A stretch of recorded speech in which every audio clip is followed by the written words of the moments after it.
today I am currently on my way to Georgia. Left home about 7:30 this morning. Made a couple of stops before I got on the road.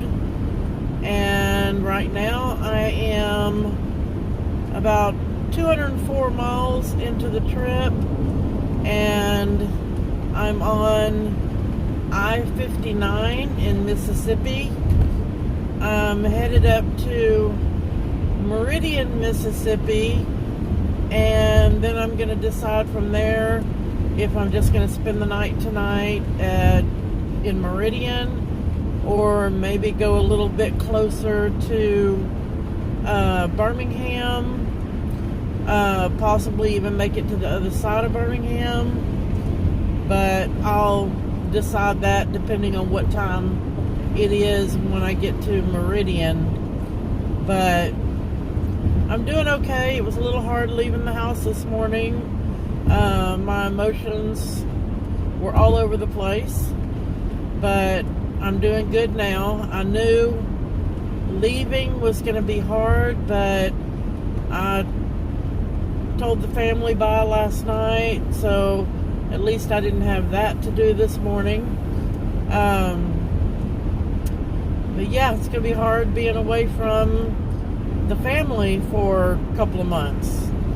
Right now, my plan is to spend 3 months out on the trail, and then maybe go home for a week and see the family, and then come back out and pick up where I left off. But that's all to be determined 3 months from now, when I see, where my finances are and how I'm doing being away from home, and how my grandbabies are doing being away from me, and we'll see from there. But I figured today we would spend some time talking about the vocabulary of the Appalachian Trail. Over the next couple of months, you're probably going to hear different words that you're going to be thinking, what on earth does that mean? And so I figured we'd go through some of that and just waste some of my driving time today. So, what is a through hiker, and what do they have to do in order to be considered a through hiker? A through hiker is someone who completes the entire trail within 1 year or 12 consecutive months. If they start the trail today, they would have to do the entire 2,193 miles by March 7th of next year. Doesn't matter, it does not have to be within a 2020 calendar year. It has to be just a year from the day they start the trail. And then there's other types of hikers that are on the trail as well, besides just through hikers. You have your day hikers, which are just going out and back for the day, shorter miles. And then you have section hikers that are hiking the trail in small sections. It may be a one-time section that they're doing, or they may be completing the entire trail, doing it, hiking it one section at a time.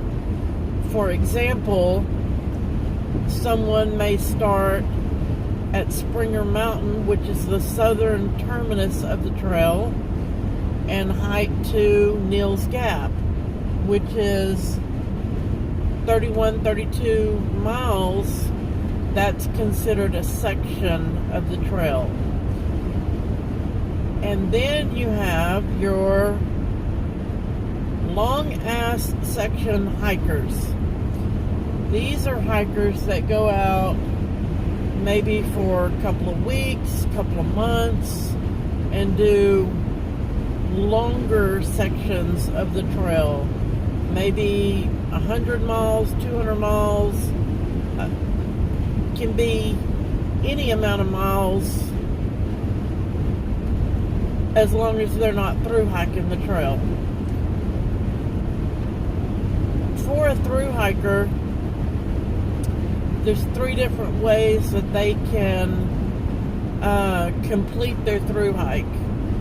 They can start at Springer Mountain in Georgia and hike to Mount Katahdin in Maine, and they are considered a northbound through hiker, or a NOBO, N-O-B-O, NOBO. If they start their through hike at Mount Katahdin in Maine and they finish at Springer Mountain in Georgia, they would be doing a southbound through hike and would be considered a SOBO. And then the third type would be considered a flip-flopper. A flip-flopper can start anywhere along the trail, hike to one of the terminuses, either north or south, go back to where they originally started, and then hike the other direction to the other terminus. Most flip-floppers begin their hike in Harpers Ferry, West Virginia. Harpers Ferry is considered the psychological halfway point of the trail. It's the closest town to the actual halfway point that has bus terminals and a place where you can leave a rental car, stuff like that. So that's why they call it the psychological halfway point. So if you're a flip-flopper and you start in Harpers Ferry, normally they would walk north to Mount Katahdin in Maine, and then either catch a bus or a plane or rent a car, go back to Harpers Ferry, and begin hiking south and finish their through hike on Springer Mountain in Georgia. But some of them also start in Harpers Ferry and hike south and then go back to Harpers Ferry and hike north. So a flip-flopper, you can start pretty much anywhere along the trail as long as you hike the complete trail within a year. Okay, what I am going to be considered out here on the trail would be a trail angel. A trail angel is someone who goes out to the trail, provides some type of service to the hikers, or helps them in some way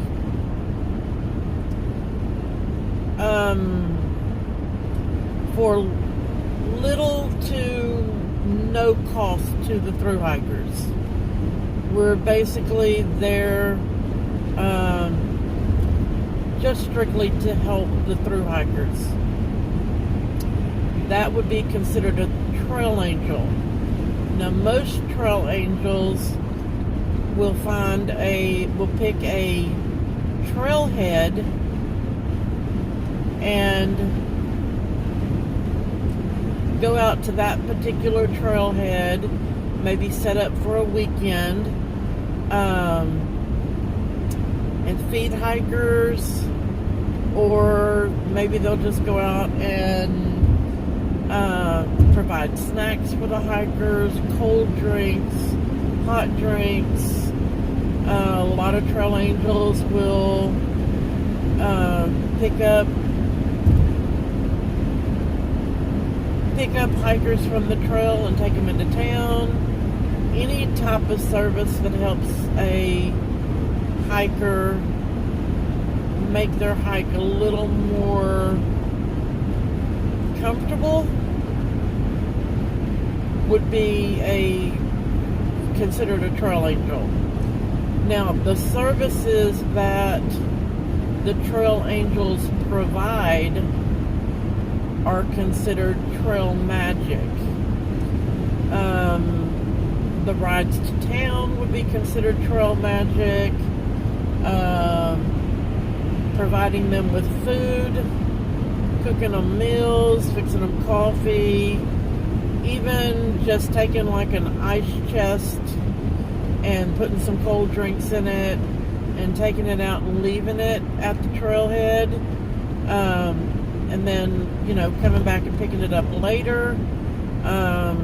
The drinks and the snacks and stuff that the trail angel leaves is considered trail magic. There's a lot of people, a lot of trail angels who live along the trail that will offer to let the hikers stay in their home for a night or two, and just opening up your home to give a hiker a comfortable bed and a shower and maybe some laundry facilities, that would be considered trail magic.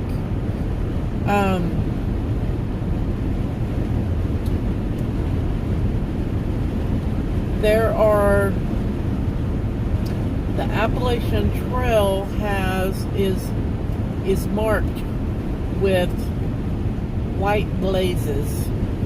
The white blazes are painted on rocks, trees, anything out there. If the trail goes through town, the white blazes can be painted on sidewalks, fence posts, anything. But that's a thru hiker follows the white blazes and knows where the trail goes. As well as, there's an app called Gut Hooks that has the entire trail mapped out, and any thru hiker will have the Gut Hooks app downloaded on their phone. It's a GPS map, so they can look at it anytime they need to if they feel like they've gotten off trail. There's also blue blazes, and the blue blazes are smaller trails or side trails that take you to like overlooks where you might find a beautiful view, or a waterfall. Blue blazes may take you to shelters that are not right there on the trail. Blue blazes can be side trails that will take you into town. But a blue blaze is going to be some type of other trail besides the Appalachian Trail. The words yellow blazing is when you're riding in a vehicle down the highway. You're considered yellow blazing. And there's all kinds of other. Pink blazing is when the younger boys are chasing the younger girls, and that's considered pink blazing. Aqua blazing is if you take a kayak trip around part of the trail, skipping like a whole section of trail because you kayak the river around it instead.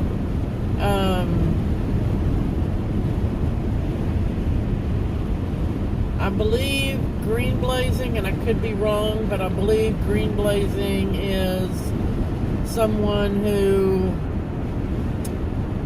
smokes marijuana the whole trip, the whole trail.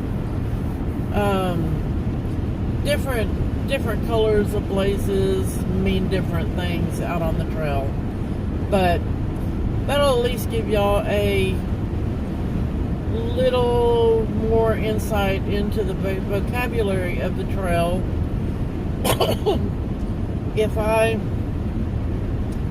think of anything else, I'll jump back on here and let you know, or explain, what it means when you hear it for the first time.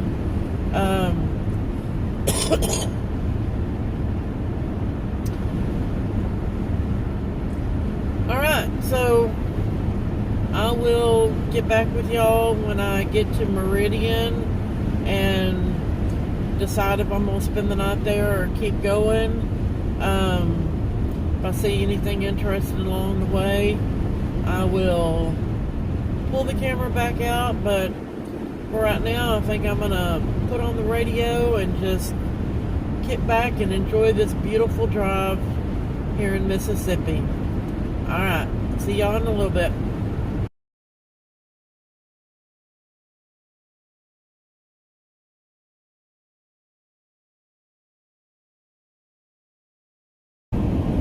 Well, I made it to Meridian, Mississippi, and it was only like 2:45 in the afternoon. So I decided to go ahead and push on to Tuscaloosa. There is a big TA truck stop there that has a Pilot truck stop right across the street from it. So I'm going to pull in there and see which one of those I might want to spend the night in. We'll definitely be stopping there at one of those. I stopped at the Alabama Welcome Center here on I-20, and it's a extremely nice rest area. Welcome Center has a huge parking lot for big rig trucks, and I've spent the night in that Welcome Center, I don't know how many times, numerous times while I was out here over the road driving. But this is probably the first time I've ever been in the building, and it's really, really nice in there. They've got all kinds of picnics everywhere. So I'll show y'all some quick pictures that I took while I was there, and then I'll be back with you when I get to Tuscaloosa. Bye.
guys, I made it to Tuscaloosa, Alabama, and I'm going to get off of here and fix something to eat and edit this video, maybe watch a show of Outlander and go to bed. And I plan on getting up about 6 o'clock in the morning and heading on in to Amicalola Falls State Park. And so I will see y'all then. Have a good night. Bye.